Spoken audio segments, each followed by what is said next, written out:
11월 29일 수요일 상암동 클래스 시작합니다. 네, 어제보다 더 추운 하루입니다. 아침에 너무 추웠어요. 오늘 낮 기온도요. 서울이 3도, 청주와 대전 6도, 광주 9도, 부산은 10도에 그치겠습니다. 네, 그리고 오늘 새벽에 이 속보 보신 분들 많이 아쉬우셨을 것 같습니다. 그래서 새벽이 더 추웠어요. 네, 부산이 2023년 세계 박람회 유치에 실패했습니다. 사우디아라비아 리야드가 개최지로 확정이 됐는데요. 리야드는 119표, 우리 부산은 29표로 예상보다 표 차이가 좀 컸습니다. 잠시 후에 자세하게 짚어보겠습니다. 네, 노후에 살기 좋은 집이란 어떤 집일까요? 또 이걸 잘 고르려면 어떻게 해야 할까요? 노후 준비하는 분도 또 그런 부모님이 계신 자녀분도요. 잠시 후에 머니클래스 코너 주목해 주십시오. 네, 영화표가 걸린 깜짝 퀴즈도 오늘 역시 준비되어 있습니다. 상암동 클래스 1시간 끝까지 함께 하시죠.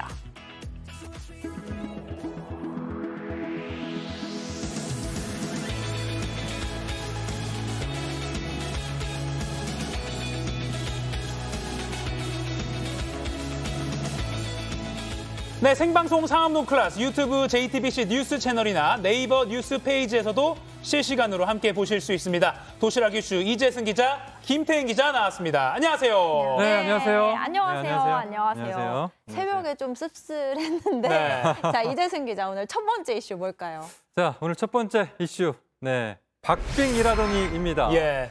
자, 2030 세계 박람회 개최지로 사우디아라비아 리야드가 선정됐습니다. 네. 유치 준비 과정에서 부산을 세계 곳곳에 알렸다는 평가도 있지만 생각보다 격차가 너무 크게 벌어졌다라는 지적도 나옵니다. 자, 우리 시간으로 오늘 새벽 1시 20분쯤에 프랑스 파리에서 2030 엑스포 개최국 선정을 위한 국제 박람회 기구 회원국들의 1차 투표 결과가 발표가 됐습니다. 전체 182개 회원국 중에 165개 나라가 투표에 참여했고요. 사우디아라비아 리야드가 참가국 3분의 2 이상 119표를 얻어서 유치가 확정이 됐습니다. 자, 대한민국 부산 29표, 이탈리아 로마 17표 순이었습니다. 투표 전까지만 해도 만약 1차 투표에서 1등이 3분의 2 이상 표를 못 얻으면 1, 2위가 결선 투표로 가니까 자, 그렇게 되면 부산이 로마의 표를 같이 흡수하면서 네. 우리가 좀 유리할 수 있다 이런 전망도 있었거든요. 그런데 뚜껑을 열고 보니까 막판 대역전극도 또 각본 없는 반전 드라마도 없이 큰 표차로 리야드가 뽑혔습니다. 아, 부산 시민들이 무엇보다 얼마나 실망하셨을까 싶기도 합니다. 투표 전에 직접 프레젠테이션에 나섰던 한덕수 국무총리도 결과 발표 뒤에 아쉬운 마음을 밝혔죠. 네, 그렇습니다. 한덕수 국무총리 발표 직후 약식 브리핑을 통해서 국민 여러분의 기대에 미치지 못해서 송구하고 무거운 책임감을 느낀다라면서 그동안 182개국 다니면서 외교적인 새로운 자산 발전시켜 나가도록 하겠다 이렇게 얘기를 했습니다. 이 투표가 진행된 프랑스 파리에서 우리 유치단이 정말 막판까지 그렇죠. 한 표라도 더 얻기 위해서 총력을 다했었는데 참 아쉽긴 합니다. 그렇습니다. 프랑스 파리 시내에 부산 is ready 문구에 차량들이 이렇게 지나가는 모습도 곳곳에서 눈에 띄었고요. 또 부산 엑스포 광고도 이렇게 보였습니다. 그간 엑스포 유치위원회는 7월부터 500여 일간 이동거리만 지구 495바퀴를 돌면서 유치전을 펼쳤습니다. 근데 이제 비판적인 의견도 사실 없는 건 아니에요. 과연 저렇게 파리 시내에 버스 광고판 등을 활용해서 홍보한 것이 실제로 표를 얻는 데는 무슨 효과가 있었겠느냐. 그러니까 파리 한복판에서 예를 들어 한복 입고 부산 is ready 이렇게 말한다고 하지만 정작 파리 시민들은 대부분 엑스포에 관심이 없다면 왜냐면 투표하는 장소가 파리인 거지. 그렇죠. 프랑스 파리가 직접 표가 세네 표가 있는 것도 아니고. 시민들이 그런 투표에 참여하는 것도 아니잖아요. 그러니까요. 네. 그것 때문에 지나치게 좀 보여주기식으로 또는 옛날 방식으로 홍보한 것 아니냐 하는 이런 비판도 나옵니다. 물론 긍정적으로 보면 부산 브랜드 자체를 알렸다는 그런 효과도 있었겠지만요. 네. 다음에 또 이런 유치전에서 성공하기 위해서라도 전략적으로 이번 과정들을 잘 좀 따져보고 반성할 것은 반성해봐야 될 것 같습니다. 네. 또 반면에 사우디아라비아 같은 경우에는 무엇보다도 이 오일머니를 바탕으로 요란하진 않지만 또 조용히 물밑에서 치밀한 홍보전을 펼친 것으로 그렇게 알려졌죠. 네, 그 사우디는 변화의 시대, 미래를 내다보는 내일로 함께라는 슬로건과 함께 초반부터 아주 자본력을 내세우며 유치 활동을 벌였습니다. 자, 2030년까지 국가 전역에서 3조 3천억 달러를 투자할 예정인 사우디는 이 중에 78억 달러, 약 10조 원을 엑스포를 위해 사용할 것이라고 밝혔습니다. 또 사우디는 투표 전 우선 회원들을 설득하기 위해서 사우디 프로축구에서 뛰고 있는 세계적 축구스타 크리스티아누 호날두의 리야드에 투표해달라 이런 지지 영상도 전하기도 했습니다. 네, 참 비록 유치전에서 패하긴 했지만 그래도 이 과정에서 이제 글로벌 외교 네트워크도 좀 많이 구축이 됐고 그리고 또 아까 이제 조금 옛날 방식일 수는 있지만 그래도 부산을 알리는데 또 많은 노력을 기울였었기 때문에 부산광역시에서는 앞으로 2035년에 유치를 검토하겠다 이런 계획도 나오더라고요. 다음번엔 꼭 좋은 결실 맺기를 바라겠습니다. 네. 호날두가 우린 손흥민이 있잖아요. 소니가 있잖아요. 소니. 네, 아무튼 뭐 이번 실패를 디딤돌 삼아서 계속해서 좀 발전해 나가면 좋겠습니다. 자, 다음 이슈로 또 넘어가 보죠. 네, 돈 가장 펑펑 쓰는 나이는입니다. 자, 우리가 살면서 돈을 가장 많이 쓰는 나이는 언제일까요? 한창 활동할 나이, 40, 50대 이렇게 떠올리는 분도 계신데 아니면 아이가 있는 뭐 저 같은 경우 한 30대 중후반? 그렇죠. 아이를 양육비가 들어가니까요. 자, 놀랍게도 고등학생 시기 17세였습니다. 자, 통계청에 따르면 2021년 기준으로 국내 경제 규모 자료를 어제 발표를 했거든요. 여기서 우리 국민이 소비를 가장 많이 하는 나이 17세로 나타났습니다. 자, 17세 1인당 3,575만 원을 지출을 하면서 생애 주기상 가장 많은 소비를 하는 것으로 조사가 됐습니다. 지금 굉장히 그래프가 높게 치솟고 있죠. 3,575만 원. 이게 한 해 동안 소비하는 거죠? 그렇죠. 이유는 바로 사교육 부담 탓으로 풀이가 됩니다. 고등학교 시기에 공공교육 소비로 1,150만 원을 지출하는 등 교육 소비의 영향이 컸다라고 분석이 됩니다. 그러니까 17세가 직접 3,575만 원으로 뭐 물건을 사고 뭐 그렇다는 게 아니라 17세 때는 사실 편의점 컵라면 가장 많이 먹고 그러잖아요. 그러니까 그걸 다 딴 게 아니라 사교육비 같은 그런 지출까지 합친 거군요. 근데 교육 당국이 사실 사교육비 줄이겠다고 여러 가지 대책을 내놓은 게 사실은 뭐 어제 오늘 일이 아니에요. 근데 역시나 사교육비가 문제인 거군요. 네, 그렇습니다. 지금 이제 가장 최신 통계 자료로 나온 이 값이 2021년을 기준으로 한 겁니다. 그러니까 뭐 앞으로는 조금 달라지지 않을까 이렇게 우리가 생각할 수도 있잖아요. 그렇지만 좀 쉽지는 않아 보입니다. 올해 수능의 경우도 사교육을 줄이겠다며 초고난도 문항, 이른바 킬러 문항을 없앴죠. 대신에 준킬러 문항이 좀 늘어나는 그런 상황이 됐습니다. 전체적으로 문제 난이도가 높아지면서 오히려 사교육 시장은 더 활발해지고 있다 이런 지적도 나오고 있기 때문입니다. 네, 맞아요. 우리 얼마 전에 그 수능 끝나고 수능 그 수리 영역 22번 문제 진짜 어렵다라고 좀 상당히 좀 보기에는 간단해 질문은 간단해 보이는데 풀려면 안 풀리는 아무도 답을 말하지 않았죠. 아무도 답을 말하지 못했잖아요. 그리고 국어도 지문이 예전보다도 더 길어지고 더 어려워졌다 이런 지적도 나오더라고요. 이 국어의 경우도요. 우리 시대의 지성으로 불리는 이어령 선생님도 울고 갈 수능 국어다라는 이런 그 우스개까지도 등장하기도 했습니다. 자, 교육 당국이 얘기하는 게 결국 변별력인데요. 이걸 얼마나 유지를 하고 또 어떻게 평가할지 과거부터 끊임없이 논란이 된 대목입니다. 자, 그리고 꼭 수능이 아니더라도 지나치게 이 경쟁적인 교육 분위기, 의대 같은 특정 분야 쏠림 현상 등도 사교육 문제를 해결하기 위해서 우선 좀 바뀌어야 할 그런 부분이라는 지적도 있습니다.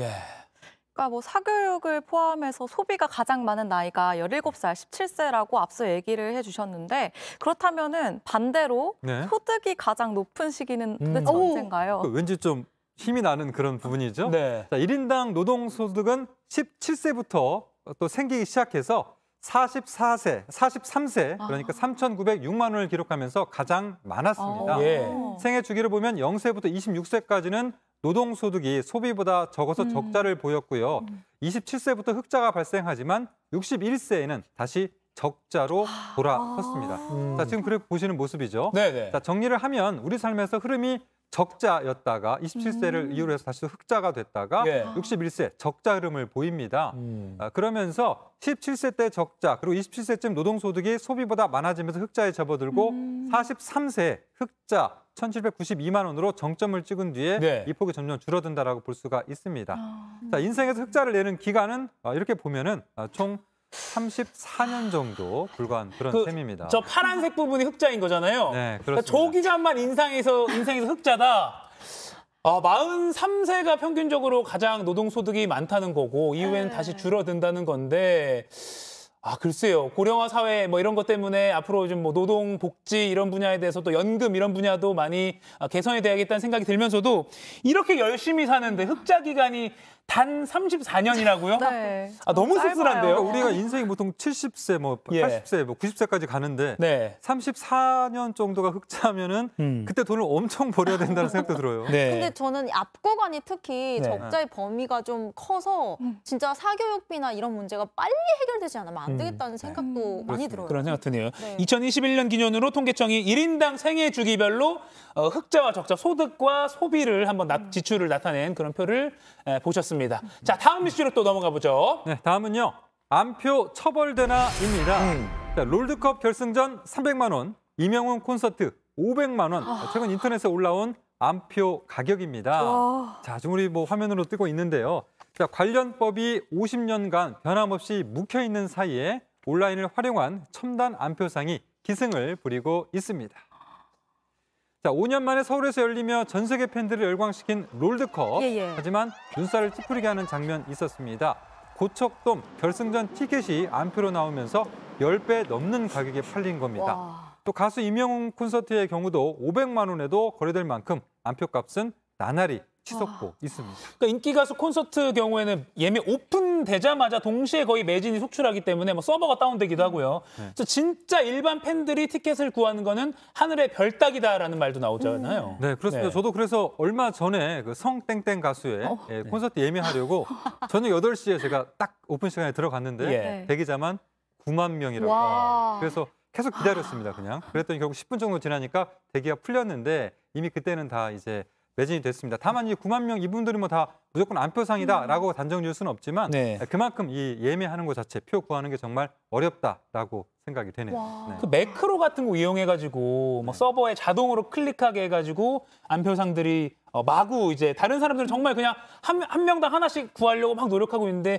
자동 프로그램 돌려서 표를 마구 무더기로 구하는 경우도 있고요. 그런 생태계를 좀 문란하게 하는 것 같아요. 그렇죠. 그리고 아무래도 이제 디지털 시대에 조금 따라가기 버거우신 분들 같은 경우에 더 어려움을 겪고 그런 경우도 많은 것 같고. 태인 기자는 콘서트 뭐 예매하다 실패한 적 많나요? 저는 실패해본 적은 없는데 근데 9만 명은 이거는 그냥 뭐 가지 말라는 거 아닌가요? 9만 명은 진짜 누군가 간다는 것도 대단합니다.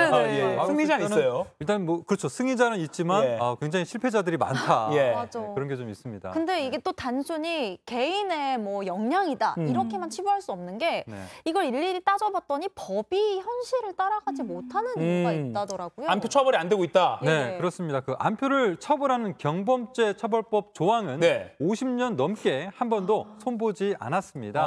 자, 그러면서 이 조항상에서 볼 때 무슨 흥행장이나 뭐 나루터 같은 옛날식 표현이 아직도 남아 있어요. 경범죄 처벌법, 흥행장, 경기장, 나루터 등에서 웃돈을 받고 대판 사람은 처벌한다.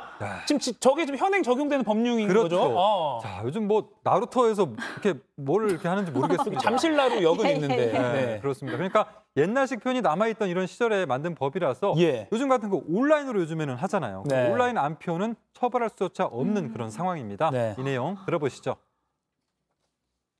현실에서는 이제 나루터라는 그 곳 자체가 사실은 없잖아요. 50년 전에 만들어진 법은 결국에 현실과는 맞지 않기 때문에 그래서 음악 관련 단체들이 이런 오래된 법을 개정해달라면서 정부에 또 청원을 내기도 했잖아요. 네, 그렇습니다. 안표값이 계속 오르자 안표상들을 좀 강하게 처벌해달라는 이런 청원까지 등장을 한 건데요.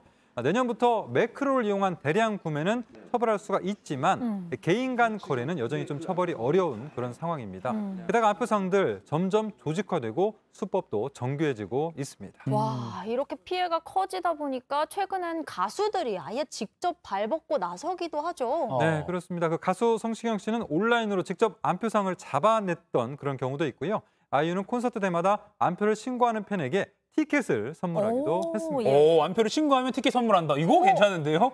네. 아무튼 이제 연말이다 보니까 뭐 크리스마스 콘서트, 뭐 그다음에 연말 연시 콘서트가 많은데 이제 이런 것도 경험하는 분들 많을 거예요. 나 열심히 클릭했는데 왜 이렇게 표가 안 사지지? 누가 뭐 대량으로 구매한 거 아니야? 매크로 이용해서 이런 거 관련 법률이 좀 개정이 돼야 될 것 같다. 그리고 산업 구조 자체를 무너뜨리기 때문에 이런 불법 안표상들 처벌이 반드시 강력하게 필요한 것 같습니다. 또 50년 전에 만들어진 아까 뭐요? 흥행장? 나루터 네. 뭐 그런 법률 좀 잘 고치는 게 또 입법부의 역할이 아닐까 싶습니다. 네네. 자, 이재승 기자 잘 들었고요. 이어서 지금 이 시각 모바일에서 가장 화제가 되고 있는 소식 정리해 드립니다. 김태인 기자 전해주세요. 네, 상크리 뽑은 광크리 뉴스입니다. 지금 이 시각 누리꾼들은 어떤 뉴스와 또 어떤 소식에 관심을 갖고 있는지 한번 살펴보겠습니다. 첫 번째로요. 연차 없는 신입사원 휴가 못 쓰자 퇴사입니다. 누리꾼들 사이에 의견이 많이 갈리고 있는 사연인데요. 여러분들 의견도 궁금합니다. 한번 네네. 잘 들어봐 주세요. 최근 한 온라인 커뮤니티에 올라온 글입니다. 한 회사 신입사원의 직장 상사로 추정되는 글쓴이가 입사한 지 3주 된 신입사원이 친구가 숨져 장례식장에 가야 한다면서 다음 날 출근 못하겠다고 하더라라고 운을 뗐는데요. 네. 그래서 신입사원한테 퇴근하고 갔다 오면 되지 않냐라고 물었고 신입사원은 회사는 서울이고 장례식장은 부산이라서 그건 불가능하다라고 답했다고 합니다.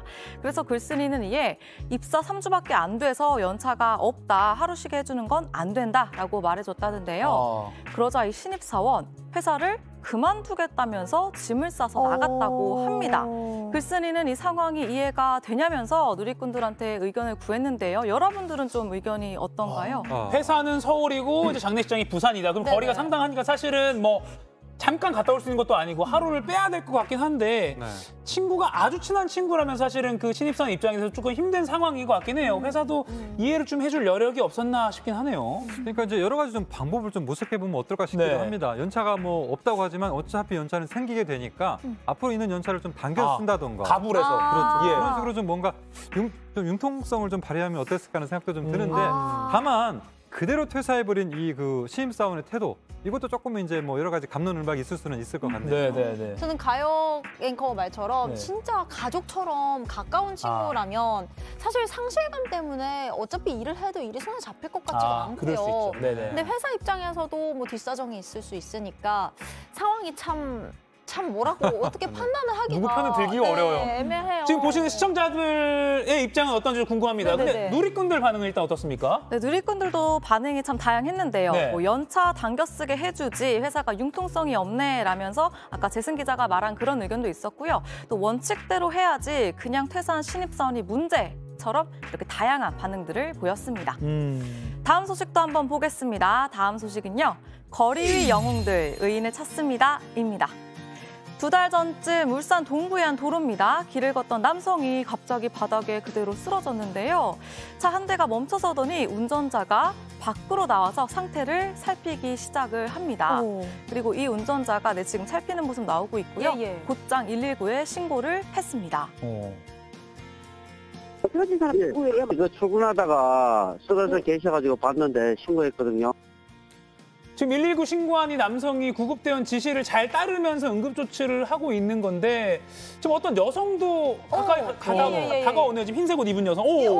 네, 이 여성은 무릎을 꿇고 지금 보시는 것처럼 주저없이 CPR, 즉 심폐소생술을 시작을 했는데요. 긴박한 상황이 계속 이어지고 있습니다. 이어서 또 다른 남성이 가던 길을 멈추고 이 CPR을 이어받았습니다. 약 5분 뒤 구급대가 도착을 했고요. 도움을 줬던 이 시민들은 자리를 떠났습니다. 다행히 쓰러졌던 남성은 병원으로 옮겨져서 닷새 뒤 의식을 되찾았다고 합니다. 와, 시민들이 함께 힘을 합쳐서 또 기지를 발휘해서 쓰러진 남성을 구한 상황인데 이 영웅분들 어떤 분들인지 정말 감사하다는 말씀 대신 전하고 싶습니다. 그리고 아까 영상 속에 그 흰색 여성분 심폐소생술 자세가 진짜 완전 정석대로 하시는 것 같아요. 잘 배우신 것 같아요. 네, 맞습니다. 그 여성은 알고 보니까 대형병원 간호사였고요. 소방당국이 그 여성과 또 최초 신고자 이 둘의 신원은 확인을 했어요. 다만 마지막 순간까지 CPR을 멈추지 않았던 아까 그 3번째 남성은 아직 신원 파악을 못했다고 합니다. 쓰러졌던 남성도 이 시민 영웅을 찾아서 꼭 감사 인사를 전하고 싶다고 밝혔는데요. 누리꾼들은 출근길 바쁜 와중에도 그냥 지나치지 않았네. 소중한 생명을 살린 거리 위 영웅들이라면서 이 세 사람에게 박수를 보냈습니다. 박수, 여러분 박수. 감사합니다. 네, 훈훈합니다. 네. 네, 마지막 소식 보겠습니다. 마지막 소식은요. 엿새 만에 철거된 이완용 비서입니다. 경기도 성남의 한 초등학교 인근입니다. 이완용 생가터라고 적힌 비석이 세워져 있는데요. 가로 75cm, 세로 112cm 정도 크기의 이 비석. 매국노 이완용의 출생지와 가문 등 개인사와 함께 이 나라를 팔아먹은 대가로 엄청난 재산을 축적했다라는 친일 행각도 이 비석에 적혀 있습니다. 네, 이 비석이 이제 그 일주일 전이죠. 성남문화원에서 250만 원을 들여서 설치했던 그런 비석이잖아요. 후대에 좀 역사적 교훈을 전하기 위해서 세웠다. 이런 좀 어떻게 보면은 긍정적인 그런 걸로 세웠는데 또 논란이 좀 됐습니다. 네, 맞습니다. 인근 주민들을 중심으로 이완용 기념비와 다를 게 없다라는 비판이 이어졌던 건데요. 특히 앞서 말씀드렸던 것처럼 이 비석이 설치된 곳이 초등학교 인근이거든요. 근처에 유치원도 있었고요. 아이들이 많이 지나다니는 곳입니다. 아직 역사적 지식이 부족한 아이들이 행여나 이 비석을 보고 잘못된 인식을 하게 될까 걱정될 수도 있는 상황이었는데요. 성남문화원 이 홈페이지에도 비판하는 글이 이어졌습니다. 결국 성남문화원은 어제 이 비석을 철거했습니다. 누리꾼들은 매국노 생각터를 굳이 비석까지 설치하면서 알려야 하냐, 누가 낸 아이디어냐, 세금이 너무 아깝다라면서 비판했습니다. 오늘 준비한 소식은 여기까지입니다. 광크리 뉴스는 여러분들의 사연과 소식을 기다리고 있습니다. 지금 옆으로 나가고 있는 전화번호, 카톡 제보 채널, 그리고 메일 주소로 언제든지 편하게 연락주세요. 지금까지 상크리 뽑은 광크리 뉴스였습니다.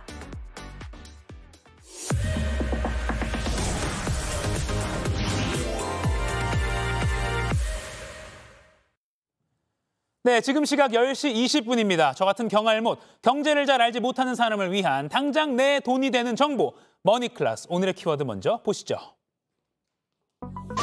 노후에 살 집 잘 고르려면 보통 직장 위치, 아이 교육 등을 고려해서 살 곳 정하죠. 하지만 은퇴하거나 자녀가 독립하면 얘기가 달라집니다. 행복한 노후를 보낼 수 있는 환경을 먼저 고려하게 되는데요. 공기 좋고 한적한 곳으로 이사를 꿈꾸시는 분들이 많지만 이런 로망만 좇았다가는 낯선 동네에서 오히려 적응이 어려울 수도 있습니다. 노후에 살기 좋은 집이란 어떤 집일까요? 또 이 집을 잘 고르려면 어떻게 해야 할까요? 노후를 준비하는 분도 그리고 그런 부모를 두고 계신 자녀분도요. 오늘 이 시간 주목해 주십시오. 전문가 바로 만나보겠습니다.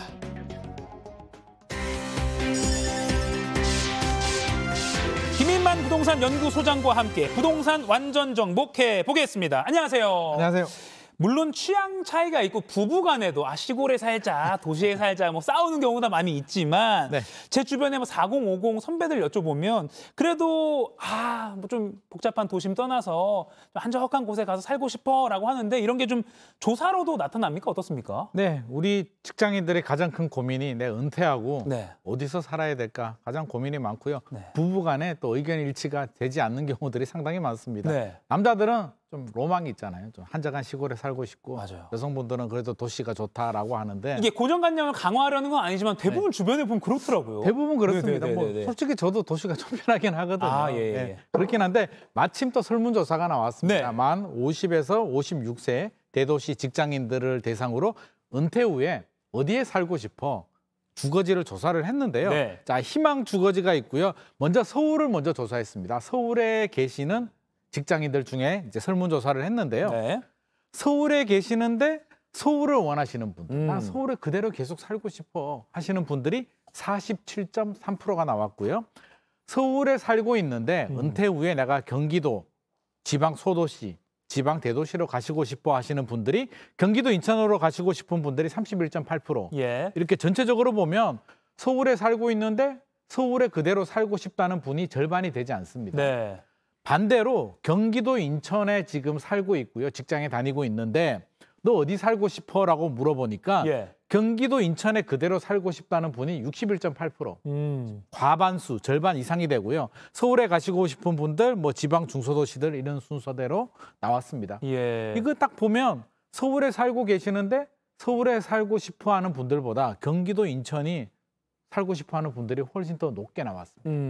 이게 어떤 유의미한 차이가 있을 것 같긴 합니다. 네네. 그러니까 은퇴 후에 대도시를 벗어나려는 현상이 예를 들어 인간의 본능, 그러니까 좀 이제 한적한 공기 좋은 곳에 살고 싶다는 거 말고도 좀 현실적인 이유가 있잖아요. 경제적인 이유. 자, 우리가 사실은 좀 쾌적한 데서 살고는 싶죠. 예. 살고는 싶은데 대도시에 사는 이유. 특히 서울. 서울에 살고 있는 이유가 있죠. 직장, 자녀들 교육, 또 학군. 인프라, 학군 뭐 이런 이유 때문에 집값이 비싸도 서울에 살고 있는데 네. 서울 집값 비싸잖아요. 당연히 면적이 좁아지죠. 작은 집에 이렇게 살아야 되는데 은퇴하고 나면 다른 지역으로 가면 집을 넓게 이렇게 사용할 수도 있기 때문에 좀 네. 벗어나고 싶은 분들이 많이 있습니다. 결국에는 제가 볼 때는 뭐니 해도 돈 때문에 이렇게 좀 이주하는 분들이 좀 늘어나지 않나 싶은데요. 예. 그러면 은퇴하면은 당장 고정 수입이 줄어드니까 생활비를 따져봐야 되는데 예. 마침 또 조사 결과가 나왔습니다.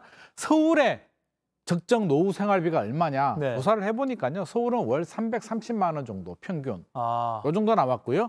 광역시는 280만 원, 도단위는 259만 원이 나왔습니다. 자, 서울은 생활비가 많이 나오잖아요. 서울 대비 광역시는 15%가 저렴하고요. 아. 도단위 시는 22%가 저렴하기 때문에 돈이 많은 분들, 능력이 되시는 분들이야 뭐 서울에 그냥 계속 살아도 되겠지만 아무래도 노후 자금이 좀 부족하신 분들은 생활비가 많이 드는 서울보다는 광역시나 도 지역으로 좀 관심을 가질 수밖에 없을 것 같습니다. 국민연금공단 국민연금연구원이 50대 이상 중고령층이 생각하는 부부의 노후 적정 생활비를 물어봤을 때입니다. 네네, 맞습니다. 보니까 서울이 월 330만 원 정도 든다. 네. 하지만 도 단위로 외곽으로 나가면 259만 원이면 된다. 22% 정도 세이브가 되기 때문에 생활비가 좀 부족하다고 생각하시는 분들은 예. 이주를 고민할 수밖에 없을 것 같습니다. 그렇군요. 드는 돈이 적다 보니까. 네네. 자, 그러면 이제 뭐 그런 연령층에 계신 분들 네. 고민이 그럼 떠나는 게 정답이냐? 김민만 소장님께 여쭤봤습니다.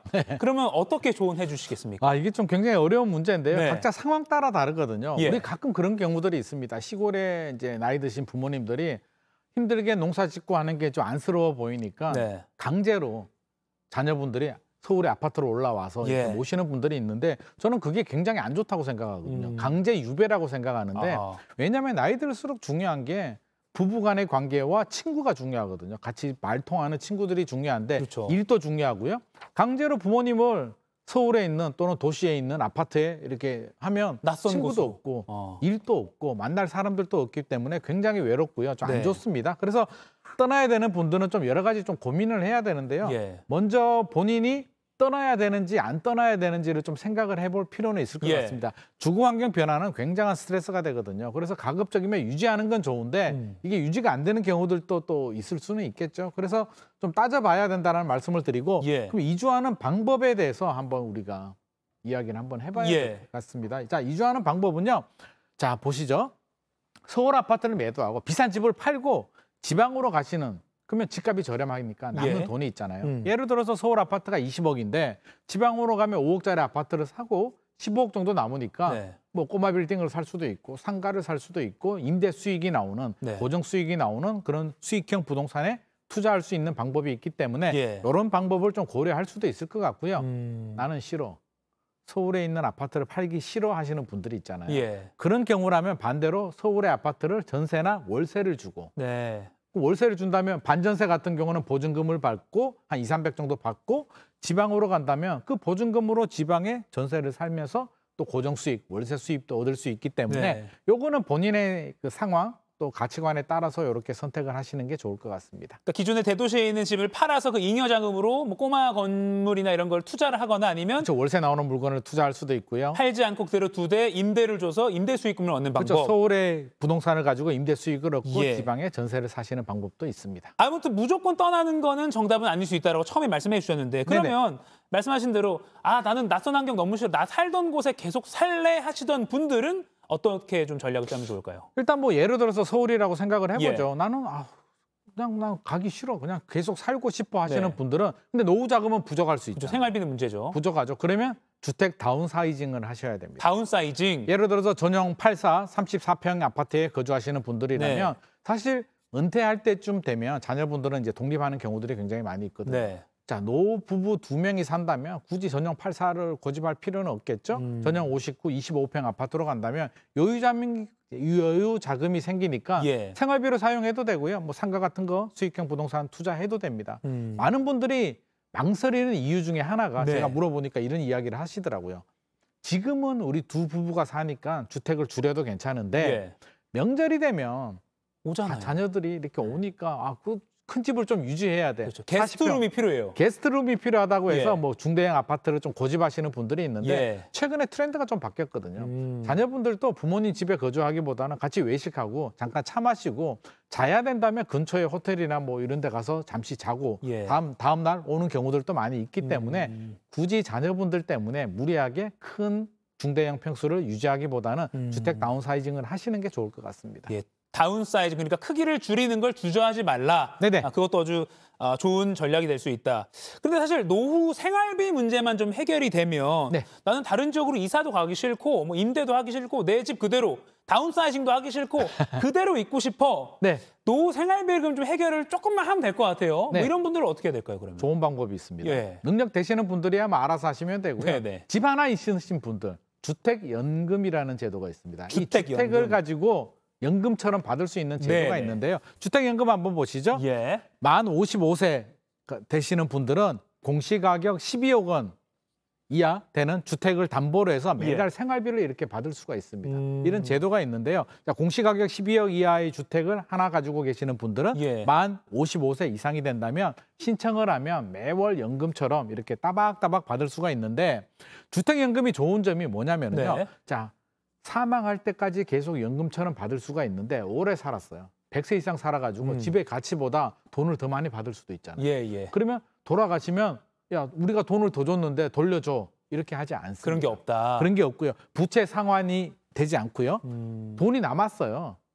집값이 뭐 빨리 돌아가셔가지고 집값이 남았다라고 하면 네. 그거를 못 돌려받는 게 아니고 뭐 우리 연금 줬던 금액을 다 환수하고요. 남은 돈이 있으면 자녀한테 자동으로 또 상속이 됩니다. 그래요? 그래서 주택연금을 활용하시는 것도 굉장히 좋은 방법이 될 수도 있고 네. 자, 이 주택을 담보로 이렇게 결국 돈을 받는 거잖아요. 네. 연금을 받는 건데 자녀분들 중에 가끔 부모님 집이 내 집이라고 생각하시는 그런 자녀분들이 있거든요. 예. 그런 자녀가 혹시 그런 좀 뉘앙스가 있다면 네. 얘기하지 말고 주택연금을 신청하시는 것도 좋습니다. 일단 이 자격은 공시가 10 이하 12억 원 12억 원 이하. 네네. 12억 이하에 만 55세가 이상이 되어야 됩니다. 네, 아주 뭐 비싼 집은 안 되는 거군요. 그러니까. 네네. 그리고 하나의 팁을 알려주신다면 자녀가 부모님 집을 호시탐탐 노리고 있다면 말하지 말고 주택연금 가입해라. 맞습니다. 알겠습니다. 자, 그러면 사실 10대 뭐 자녀가 있으면 학군 따지고요, 뭐 상가 따지고요, 학원가 따지고 뭐 그러는데 노후에 살기 좋은 집이란, 노후에 살기 좋은 동네란 어떤 걸지 약간 원론적으로 어떤 곳을 추천하십니까? 일단 기준이 있죠. 우리 여러 가지 가치가 있는데 네. 현재 가치가 학군도 있고 직장도 있고 역세권이 있는데요. 네.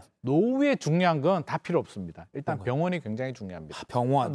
나이 들어가지고 지하철 타기도 굉장히 힘들거든요. 예, 예. 직장 뭐 많이 다닐 일도 없고요. 병원이 굉장히 중요한데 뭐 동네 병원이 근처에 있으면 좋을 것 같고요. 네, 네. 일단 큰 병원들이 자차로 30분 거리 이내로 있어야 됩니다. 검진도 받고 아프면 또 지병 있는 분들이 많기 때문에 예. 치료를 받는데 수도권 주요 대학 병원들을 보면은요 이렇게 나오죠. 각 지역별로 주요 이런 큰 대학 병원들이 있기 때문에 서울을 제외하고 표시했습니다. 서울 제외하고 표시했습니다. 네. 차량으로 30분 이내로 움직이면 좋을 것 같고요. 예. 자 여기도 또 나오죠. 대학병원 분원 설립 추진 현황입니다. 아하. 그래서 각 지역별로 앞으로 좋은 대학 병원들이 많이 생길 예정이기 때문에 네. 여기서 차 타고 30분 이내 거리 정도라면 충분히 좋을 것 같습니다. 네. 플러스 우리가 또 하면 유지 관리가 굉장히 중요하거든요. 유지 관리. 그래서 유지 관리가 하기 좋은 집들, 네. 보는 집들 위주로 좀 알아보시는 게 좋을 것 같습니다. 요새는 뭐 이렇게 호텔처럼 조식 주는 아파트 같은 것도 있더라고요. 실버타운 뭐 이렇게 있습니다. 실버타운도 있고 조식 주는 아파트들도 있기 실버타운이 때문에 아니어도 그죠? 아파트도. 실버타운이 아니어도 관리비를 내면 조식 네. 주는 또 새 아파트들이 있기 때문에 예. 그런 서비스 활용한다면 사실 밥하기 굉장히 힘들거든요. 네네. 나이 드신 분들한테 물어보면 저희 어머니도 그러는데 예. 가장 먹고 싶은 게 뭐냐라고 하면 남이 해주는 밥이 가장 맛있다고 그렇죠. 합니다. 그래서 이런 조식 서비스 활용하셔도 예. 좋습니다. 그 말은 좀 아드님께 하는 말이 아닐까 싶긴 한데, 네, 맞습니다. 네, 자 그럼 아까 이제 뭐 계속 언급했지만 네네. 노년에 살고 싶은 집, 은퇴 후에 살고 싶은 집 하면 지금 이런 그림 같은 마당이 있는 이런 전원주택이 떠오르지 않을 수가 없어요. 맞습니다. 로망이 있죠. 근데 사실은 네. 저도 뭐 이런 거 로망에서 알아보면 네. 이제 점점 추워지는 지금 같을 때 또 뭐 눈 치우는 거 이런 거. 뭐 냉방, 난방 이런 거 사실 생각보다 참 고생스럽다라는 말도 하시는 분들이 있더라고요. 전원주택 어떻습니까? 막상 살아보면 일이 굉장히 많습니다. 아파트 같은 경우는 관리사무소에서 다 알아서 해주거든요. 네. 관리비만 내면 알아서 해주는데 전원주택은 내가 알아서 다 해야 됩니다. 네. 보일러 고장나도 내가 해야 되기 때문에 저는 꼭 말씀드리고 싶은 건 로망하고 현실은 좀 다르다. 그럼 팁을 하나 드리면은요. 바로 로망이 있다고 해서 주택을 구입하고 이사 가지 마시고 전세로 한 2년 정도 살아보고요. 살아보고 너무 좋은 거예요. 나한테 너무 맞고 이 생활이 너무 좋고 유지 관리하는 것도 너무 자신 있고 딱 맞다라고 한다면 그때 구입하셔도 늦지 않습니다. 바로 덜컥 사지 말고 전세로 살아보고 괜찮겠다 싶으면 구입하는 걸 고려해보자. 단계별로. 전원주택에 가시는 분들 중에 80% 정도가 다시 또 도시로 회귀하는 경우들이 굉장히 많이 있습니다. 그래서 한번 살아보고 결정하시는 게 좋을 것 같습니다. 네, 마지막으로 아까 실버타운 잠깐 언급하셨습니다. 요새 뭐 좋은 실버타운도 분양 뭐 이런 거 공고도 많이 나오던데 좀 시청자분들도 관심 있는 분들 위해서 실버타운은 좀 어떻습니까? 네, 실버타운 관심 가지는 분들이 점점 늘어나고 있는데요. 좋고요. 시설도 좋은데 이제 금액이 이제 좀 비싸다는 점이 있는데 금액 따라 다른데요. 하나씩 좀 살펴보도록 하죠. 실버타운의 장점이 있는데요. 일단 주거와 의료가 모두 다 해결이 됩니다. 아까 우리 병원 이야기했잖아요. 병원까지 가기도 어려운데 이런 실버타운은 의사들이 상주하고 있기 때문에 자연스럽게 의료와 주거가 다 해결이 되는 그런 장점이 있습니다. 식사도 나오고요. 건강검진, 의료, 문화, 친목도모 또 같은 비슷한 분들이 또 이렇게 있기 때문에 서로 어울러서 친목도모도 하게 된다면 제가 앞서서 그 유대관계, 친구관계가 중요하다고 했는데 또 비슷한 사람들끼리 또 친구관계가 형성될 수도 있기 때문에 실버타운에 대한 관심이 높고요. 상당히 많은 분들이 알아보고 있는 상황입니다. 실버타운까지 정리해봤습니다. 물론 노후 자금이 충분한 경우에 비용은 좀 들기 때문에 실버타운도 알아보시면 좋겠습니다. 자, 마무리하기 전에 오늘도 두 분 뽑아서 영화 예매권 2매씩 드리는 퀴즈 나갑니다. 고령층이 일정한 입주 비용을 지불하고요. 각종 편의시설과 서비스를 누리면서 거주하는 복지주택을 무엇이라고 할까요? 아까 의료 서비스까지도 받을 수 있다고 말씀하셨습니다. 1번 골드타운, 2번 실버타운, 3번 브론즈타운. 오늘은 뭐 상품 드리기 위한 퀴즈입니다. 네, 지금 상암동 클래스 실시간으로 방송되고 있는 JTBC 뉴스 유튜브에 접속하셔서 실시간 댓글창에 정답 올려주시면 됩니다. 저희가 방송 마칠 때 당첨자 2분 발표해드리도록 하겠습니다. 지금까지 머니클래스 부동산 완전 정복 책임져 주시는 김인만 부동산 연구소장님과 함께했습니다. 고맙습니다. 지구촌에서 화제가 된 소식들 알아보는 월드클래스입니다. 반려견을 가족처럼 기르는 사람들이 늘어난 동시에 개물림 사고도 끊이지 않고 있습니다. 미국에서 2살 배기 아이가 맹견으로 유명한 핏불 테리어에 봉변을 당했습니다. 주차돼 있는 차 쪽으로 다가가는 아이와 엄마. 그런데 갑자기 어디선가 커다란 개 한 마리가 나타나 아이를 덮칩니다. 아이의 비명소리에 엄마가 달려왔지만 잔뜩 흥분한 개를 제압하기가 쉽지 않은데요. 간신히 아이를 떼어내 황급히 몸을 피하는데도 개는 끝까지 위협적으로 이들을 쫓아옵니다. 미국 텍사스주의 한 주택가에서 일어난 개물림 사고입니다.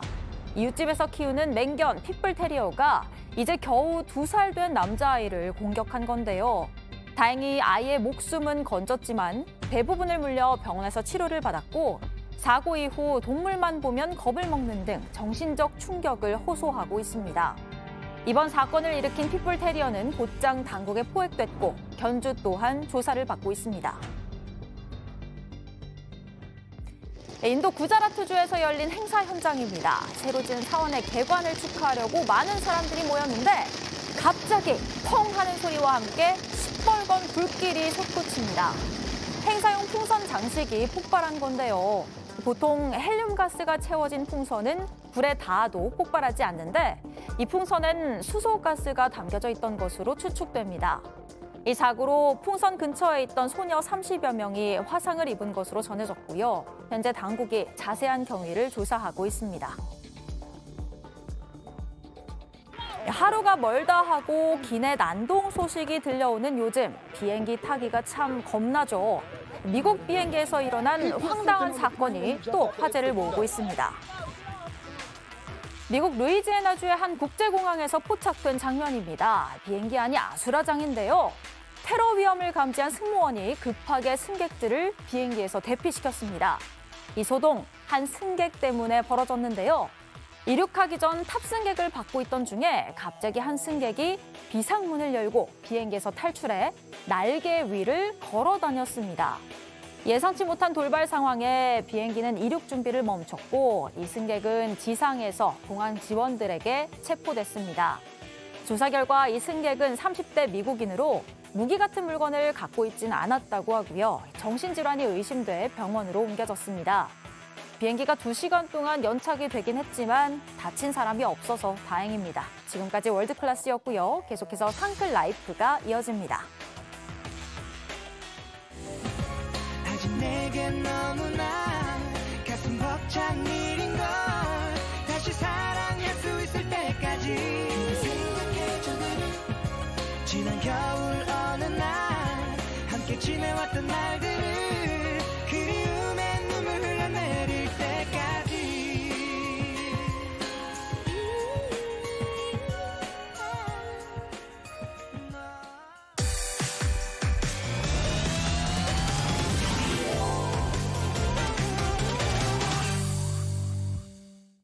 네, 상클 라이프 매주 수요일에는 국내 최고의 연예 전문 기자들이 연예계 뜨거운 이슈들 정리해 드립니다. 오늘은 JTBC 엔터뉴스팀의 황소영 기자 만나보겠습니다. 안녕하세요. 안녕하세요. 자, 첫 번째 소식은 준비된 영상 먼저 보겠습니다.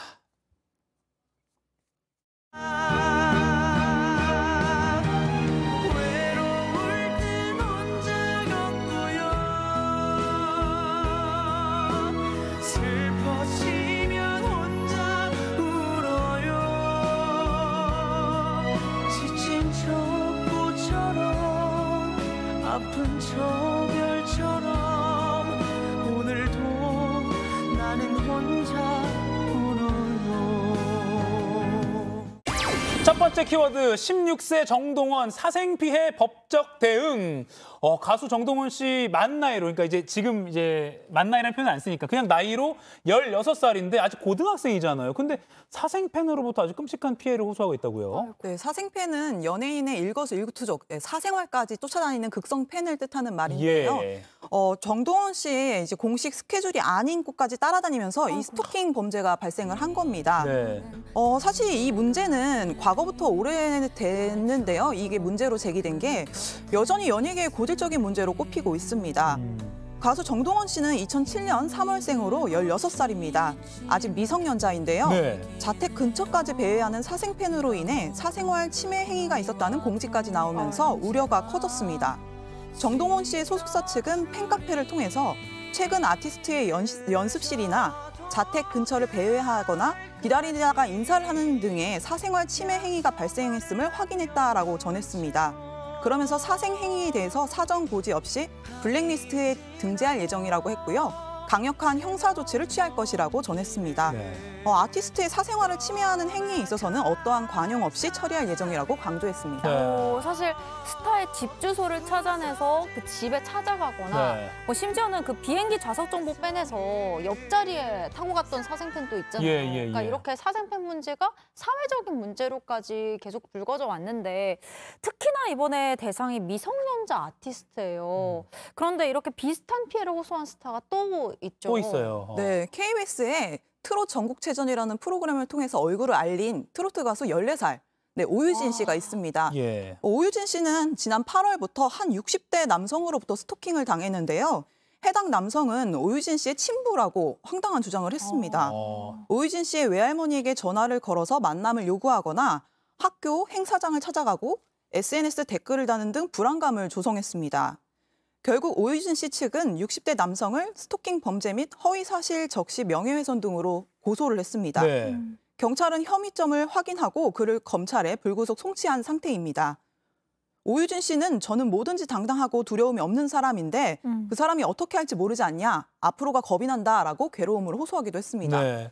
그런가 하면 또 김봉곤 훈장의 딸로도 많이 알려진 역시 10대죠. 가수 김다현 양도 악플에 대한 고충을 토로하고 있다고요. 네, 김다현 양은 MBN 이제 보이스트롯과 TV조선 미스트롯2로 통해서 얼굴을 알렸는데요. 네.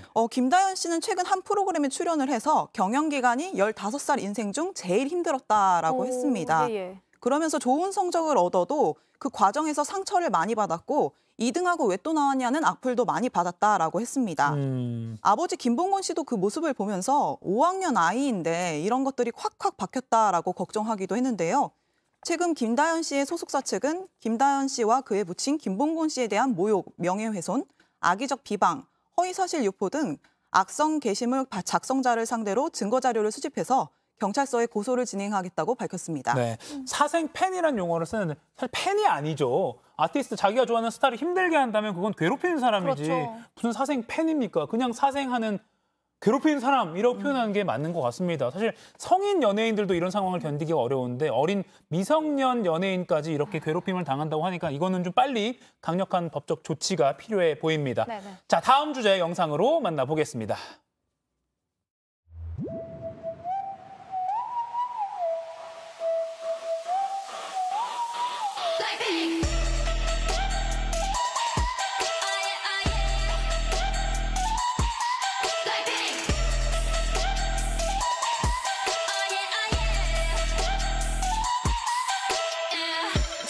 얼굴에 그렇지 못한 태도 간녀린 몸에서 가려진 볼륨은 두 배로 거침없이 찍힌 굳이 보진 않지 넌지 자, 두 번째 키워드입니다. 완전체로 훈장받은 블랙핑크 재계약 청신호. 오, 네, 한동안 멤버 4명의 모습을 한 자리에서 보는 게 좀 쉽지 않았습니다. 간판 K-팝의 걸그룹 그 블랙핑크가 영국에서 완전체로 다 함께 있는 모습이 드러나서 아주 화제가 되고 있죠. 네, 블랙핑크가 지난 22일 영국 버킹엄 궁전에서 열린 행사에 참석을 했습니다. 네. 이 행사는 이제 문화예술인 격려를 위한 행사였는데요. 찰스 3세 국왕이 로제, 지수, 제니, 리사 씨에게 차례로 직접 훈장을 수여하고 실제 공연도 보고 싶다라면서 격려를 했습니다. 대영 제국 훈장은 영국 사회에 의미 있는 공헌을 했거나 정치, 경제, 문화예술, 스포츠 등 다양한 분야에서 뛰어난 성과를 거둔 인물에게 수여를 합니다. 왕실이 엄격하게 수훈자를 심사해 결정하는데요. 비틀즈, 아델 등도 이 훈장을 받았었습니다. 블랙핑크는 지난 2021년 영국이 의장국을 맡은 제26차 유엔기후변화협약 당사국 총회의 홍보대사로 활약을 했는데요. 기후변화 대응 필요성에 대한 인식을 높인 공로를 인정받아서 이번에 이렇게 훈장을 받게 됐습니다. 네, 국왕이 저렇게 훈장을 수여하는 모습 좀 생경하기도 하면서 되게 고풍스럽고 뒤에 배경도 멋지네요. 근데 저 장면에 이제 팬들이 주목한 게 뭐 훈장도 대단하지만 사실은 블랙핑크가 여전히 소속사 YG와 재계약 관련 협상을 진행 중이잖아요. 근데 이 훈장을 받으면서 완전체 활동에 힘이 실리게 됐다 이런 분석, 이런 기대를 하고 있는 거예요. 네, 2016년 데뷔한 블랙핑크는 지난 8월 이제 데뷔 7주년을 맞았습니다. 네. 사실 이 여부가 제일 관심사이긴 한데요. 현재 YG 엔터테인먼트와 재계약을 놓고 협의 중인데 최근 그룹 단위의 활동 계약을 마친 것으로 알려졌지만 YG 측은 확정된 바 없다, 협의 중이라고 전했습니다. 네.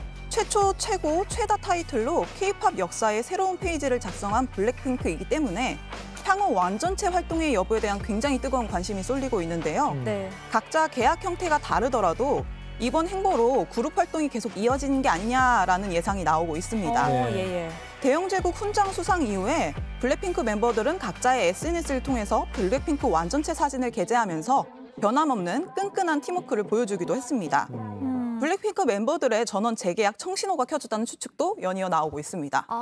사실 그 영국 그런 기후변화 관련해서 그런 활동들을 같이 했기 때문에 훈장은 당연히 같이 받는 거 아니냐라고 생각할 수도 있는데 블랙핑크가 멤버 이탈 없이 완전체로 다시 재계약하는 거 아니냐라는 기대감을 높일 수밖에 없는 그런 뭔가 추측을 하게 만드는 그런 움직임이 또 있죠. 네, 바로 홈페이지였는데요. 네. YG 엔터테인먼트 홈페이지가 최근에 개편을 했습니다. 그래서 이제 홈페이지에 이제 YG 엔터에서 나갔거나 새로 들어온 신인 뭐 이런 아티스트들의 프로필을 정리한 건데요. 전속 계약이 만료된 빅뱅 지드래곤 씨와 더블랙 레이블로 소속을 옮긴 빅뱅 태양 씨의 프로필은 삭제됐는데 블랙핑크는 남아 있었습니다. 1인 기획사부터 타 소속사로의 이적 등 각종 소문이 무성한 가운데 업데이트된 YG 엔터테인먼트 아티스트 프로필에 블랙핑크 완전체 사진이 있는 건데요. 이뿐만 아니라 지수, 제니, 로제, 리사 씨까지 솔로 가수로도 이름을 올린 상태였습니다. 그렇군요. 뭐 어떤 모습이든 행복하게 활동을 했으면 좋겠는데 팬들이 좀 완전체 깨지는 것도 안 돼라고 말씀하시는 분 많으니까 한번 기대를 해보겠습니다. 네. 그리고 블랙핑크 후에 7년 만이죠. YG 신인 걸그룹 베이비몬스터 소식도 좀 알려주세요. 벌써 기대돼요. 블랙핑크 동생 그룹이라고 불리고 있는데요. 베이비몬스터가 드디어 데뷔를 했습니다. 다이내믹한 트랙과 중독성 있는 훅 파크가 굉장히 돋보이는 힙합 장르곡 베러 업으로 데뷔를 했습니다. 네. 멤버들의 활약과 블랙핑크의 후광 효과가 맞물리면서 뮤직비디오는 공개 반나절 만에 1,200만 조회수를 넘기면서 해외에서 열띤 반응을 얻었는데요. 국내 분위기는 좀 사뭇 다릅니다. 곡과 뮤직비디오의 분위기가 굉장히 올드하다라는 지적이 나왔습니다. 리스너들은 그 원인으로 양현석 총괄 프로듀서를 꼽았는데요. 양현석 씨는 베이비몬스터의 데뷔 프로젝트를 진두 지휘하면서 베러업의 작사, 작곡, 편곡에 모두 관여를 했습니다. 각 멤버의 보컬 색깔을 하나도 보여주지 못한 곡이 나왔다는 비판이 나왔고요. 소속 가수의 마약 수사 무마 혐의를 받는 양현석 씨가 최근 2심에서 유죄 판단을 받은 가운데 베이비몬스터의 성패에 YG의 명운이 갈릴 수 있다는 분석도 나오고 있습니다. 해외 반응과 국내 반응이 약간은 차이를 보이고 있는데 이가요 앵커가 어느 날 그 배몬 하면서 배몬. 벌써부터 기대를 많이 하고 있는 줄여서 말하면 좀 곡이라고. 젊어 보인 것 같아서. 네, 하더라고요. 앞으로의 행보 계속해서 기대를 하면서 지켜보겠습니다. 네. 자, 마지막 주제도 영상으로 만나볼까요? 야, 3달이 왔어. 아이, 걔 3달 말고 조 3달. 뭐? 저 3달이 돌아왔다고? 누가 왔다고? 3달이 아니라? 3달이? 3달이가 왔다고? 야, 3달아! 온 거 비밀이라고. 3달이 와.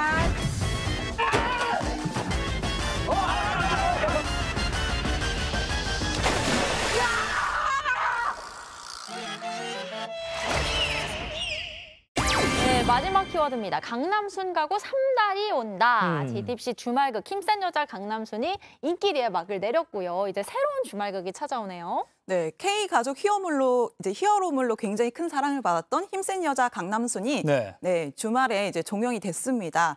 자체 최고 시청률을 기록하면서 굉장히 기분 좋게 끝을 냈는데요. 보기만 해도 속이 뻥 뚫리는 긍정의 힘을 뽐낸 3대 모녀 히어로가 안방극장의 뜨거운 지지를 받았습니다. 선천적으로 놀라운 괴력을 타고난 3대 모녀가 강남을 중심으로 벌어지는 신종 마약 범죄의 실체를 파헤치는 코믹 범죄 막장극이었는데요. 대한민국의 사회적 문제로 떠오른 요즘의 마약 실태와 맞물리면서 이 작가가 현실을 예견하고 꿰뚫은 작품이 아니냐라는 반응까지 나왔습니다. 특히 배우 이유미 씨는 도봉순과 육촌격이자 부모를 찾기 위해 몽골에서 날아온 엉뚱발랄한 괴력의 소유자 강남순 역을 소화하면서 통통 튀는 발랄함과 엉뚱함, 때묻지 않은 순수함으로 큰 사랑을 받았습니다. 아까 막장극이라고 들렸는데 코믹 범죄 맞짱을 뜨는 범죄한 맞짱을 뜨는 극이었습니다. 이렇게 멋진 드라마 막을 내렸고 이제 힘센 여자 강남순의 바통을 이어받은 새 주말 드라마 웰컴 투 3달리, 요거는 어떤 작품입니까? 3달리는요, 신혜선 씨와 이제 지창욱 씨의 컴백작으로 굉장히 좀 주목을 받고 있는데요. 이 작품은 한라산 자락 어느 개천에서 난 용 3달이 모든 걸 잃고 추락한 뒤 개천을 소중히 지켜온 용필과 고향의 품으로 다시 돌아와 숨을 고르면서 사랑도 찾는 청정 로맨스입니다. 네, 두 사람이 굉장히 오래된 짝꿍으로 나오거든요. 로맨스 장르면 빼놓을 수 없는 배우 지창욱, 신혜선 씨의 첫 JTBC 입성 작품입니다. 따뜻함을 전파하면서 안방극장의 공식 난로가 되어준 동맥꽃필 무렵의 차영훈 감독과 고백 부부의 권혜주 작가가 의기투합해 웰메이드 로맨스를 펼쳐낼 예정입니다. 와, 이 배우 지창욱 씨, 신혜선 씨 이 커플의 케미 정말 기대가 됩니다.